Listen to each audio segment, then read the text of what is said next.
Oke, assalamualaikum warahmatullahi wabarakatuh. Ciku, apa kabar? Baik ya? Alhamdulillah.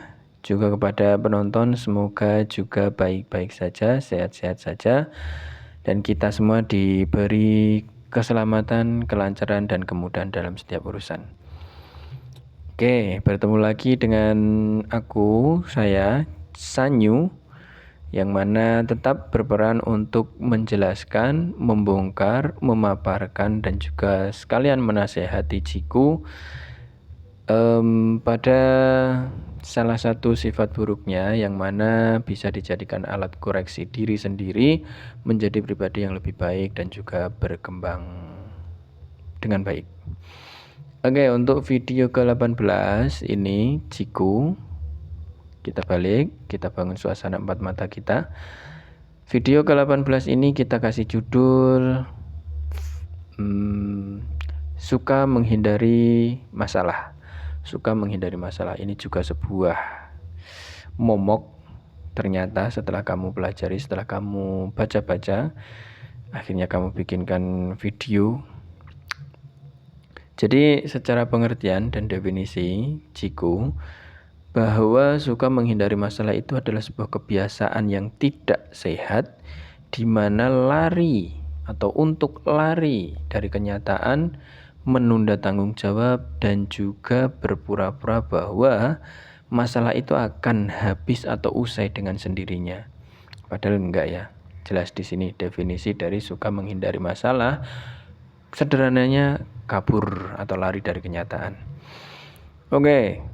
Orang-orang yang terjebak pada sifat buruk ini itu cenderung memilih diam, memilih menjauh, dan juga mencari kesibukan atau sibuk mencari pengalihan, tapi bukan karena dia bijaksana atau bijak, tapi lebih kepada takut akan rasa sakit, rasa kecewa, dan juga kegagalan.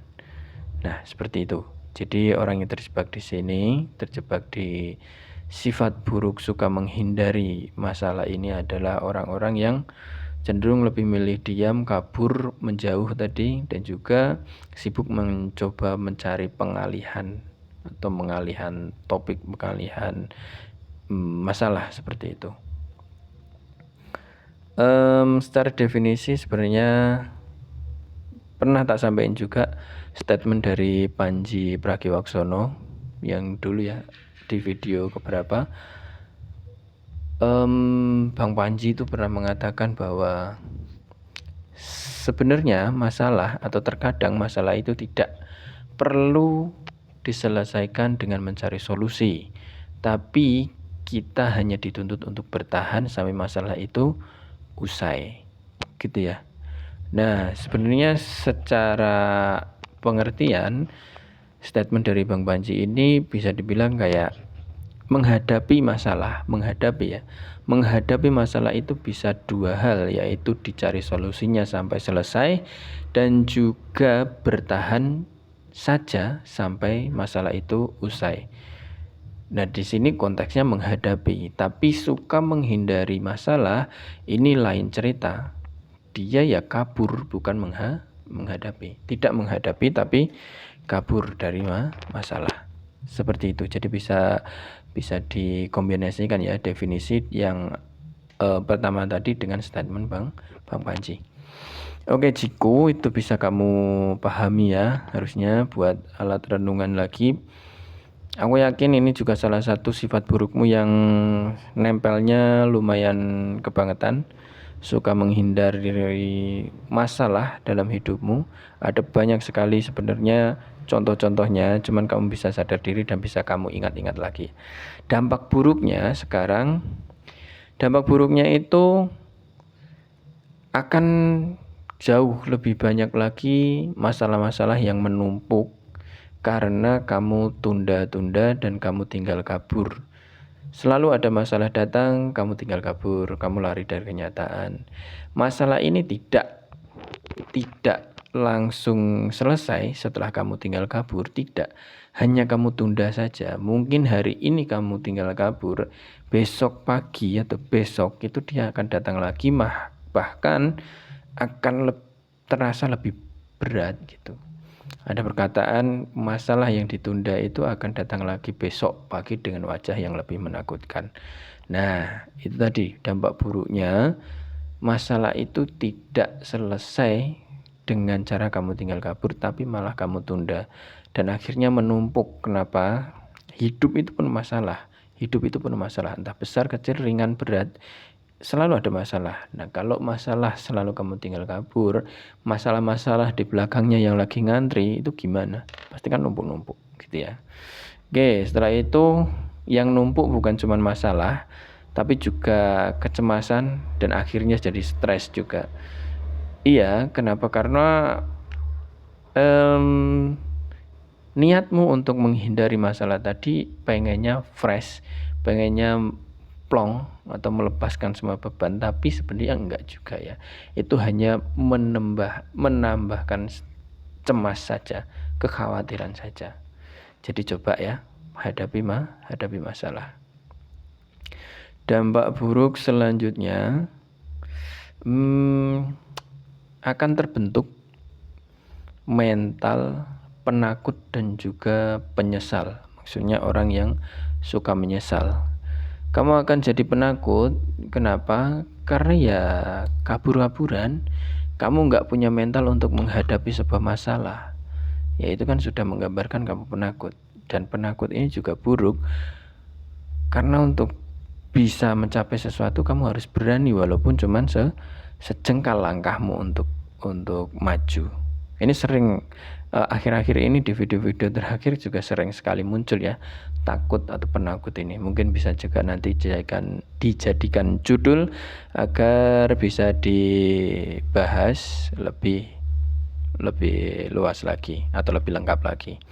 Itu dampak buruknya, di mana menunda masalah, dampak buruknya bisa menumpuk masalah, menumpuk stres, dan juga menimbulkan atau membentuk mental penakut dan juga penyesal. Kemarin sudah tak sampaikan juga, penyesal itu kemungkinan terburuk itu jadi trauma ya, luka yang mana luka diri dari penyesalan lalu ditambahi dengan penghakiman atas diri sendiri akan menjadi sebuah luka yang serius dan itu disimpan terus-menerus jadikan trauma. Nah, trauma ini udah sebuah penyakit yang diobatinya tidak bisa langsung sembuh, harus ada terapi. Alangkah sangat rugi jika kamu biarkan kamu jadi pribadi yang menimbun luka sampai pada akhirnya jadi trauma tadi. Oke. Kita ke solusinya. Solusinya pertama, tentu dan selalu harus kamu sadari, harus kamu akui bahwa kamu punya sifat ini, kamu punya keburukan ini. Lalu kamu bisa dengan dewasa merespon bagaimana kritik dan saran orang-orang yang melihatmu, orang yang bisa jelas melihatmu bahwa kamu itu orang yang suka menghindari masalah. Kalau aku bilang orang yang bisa melihatmu, berarti orang ini punya kelebihan atas kekurangan yang dia lihat darimu. Harusnya seperti itu. Jadi kamu akan mengambil inspirasi dari dia. Bahkan harusnya tidak berusaha lebih keras gitu ya. Tidak berusaha keras untuk mengambil inspirasi atau harus menyaring kata-katanya atau bagaimana. Seperti itu. Pertama. Tapi tadi juga terbersit ya atas dari beberapa video yang udah kamu buat. Kamu pikirkan kenapa harus kamu sadari, kamu akui. Kan bisa aja itu jadiin kamu lemah di pandangan orang lain gitu. Enggak, tujuannya enggak ke sana ya. Kamu sadari dan kamu akui bahwa kamu punya sifat buruk itu kepada diri sendiri, bukan kepada orang lain. Saat orang judge, orang mengkritikmu tentang keburukan itu, ya mau enggak mau kamu harus respon dengan iya memang punya. Iya memang punya. Dalam artian kan kamu mau cari inspirasi dari orang yang berani kritik, berarti harusnya dia punya kelebihan atas kekuranganmu tadi kan. Harusnya seperti itu.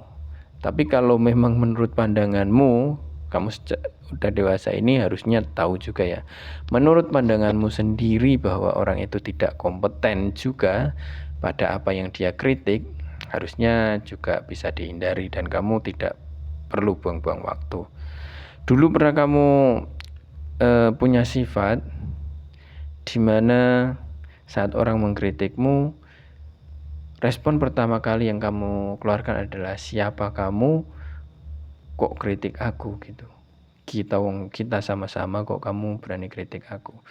Nah, kalau kamu masih ambil itu, kamu masih adopsi sikap itu, yang terjadi kalau seandainya ada sebuah kritik dan saran yang amat sangat bagus buatmu, itu bisa mental dan kamu lewatkan begitu saja.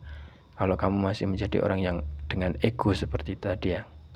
Jadi penting menyadari dan mengakui secara dewasa bahwa kamu punya sifat buruk itu kepada diri sendiri. Begitu ya, dengan segala keterangan yang sudah tak bilang tadi. Oke, selanjutnya solusinya tetap terapi. Coba hadapi masalah-masalah yang kecil-kecil dulu dalam hidupmu. Masalah-masalah kecil itu coba hadapi, jangan lari dari masalah-masalah tersebut. Oke, terus selanjutnya jangan sendirian. Kalau memang masalah itu perlu dipecahkan dan kamu merasa sedikit tidak mampu, baik sekali untuk punya tempat sharing, baik sekali untuk punya orang yang kamu jadikan tempat berbagi. Itu bisa pasangan, teman atau keluarga, tapi kamu juga harus pandai-pandai dalam memilih orang untuk berbagi. Itu penting karena mengeluarkan unek-unek itu juga sebuah kenikmatan ya, sebuah kenikmatan yang mana memang tidak bisa dilakukan di sembarang tempat. Makanya harus pintar juga untuk mencari tempat berbagi tadi. Itu solusinya. Dari menyadari, terus terapi, terus juga coba sharing sama orang yang tepat. Dan mungkin ini, kamu bisa berlatih juga untuk jujur pada diri sendiri. Ya sebenarnya masih sama-sama dengan pertama tadi ya, menyadari dan mengakui. Coba jujurnya kayak gini, waktu ada masalah, saat kamu mau menghindar tuh, jujur dulu bahwa kamu itu memang takut gitu. Kamu memang takut untuk masalah ini. Jadi ada alasan buatmu setidaknya untuk bisa menimbang-nimbang kamu hadapi atau kamu lari gitu. Tapi kalau kamu munculkan kata takut itu, harusnya kamu lebih tertantang untuk bisa menghadapi gitu ya. Jujur pada diri sendiri itu kan penting gitu ya. Oh ya, paling tambahan lagi tadi tak jelasin lagi bahwa solusinya lagi coba ganti kata menghindar itu dengan menghadapi, seperti itu ya. Coba kata menghindar tadi ganti dengan menghadapi. Itu paling definisi dampak buruk dan juga solusinya. Jiku kamu harusnya semakin matang, harusnya semakin paham bagaimana cara menghadapi sifat burukmu.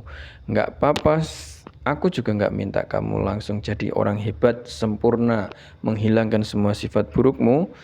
Kamu manusia biasa, sadari itu dengan sepenuhnya. Yang bisa jadi bahkan setelah beberapa video ini, kurangnya mungkin cuma 0,0001% saja sifat-sifat burung itu, tapi itu sangat bagus, sudah sangat bagus.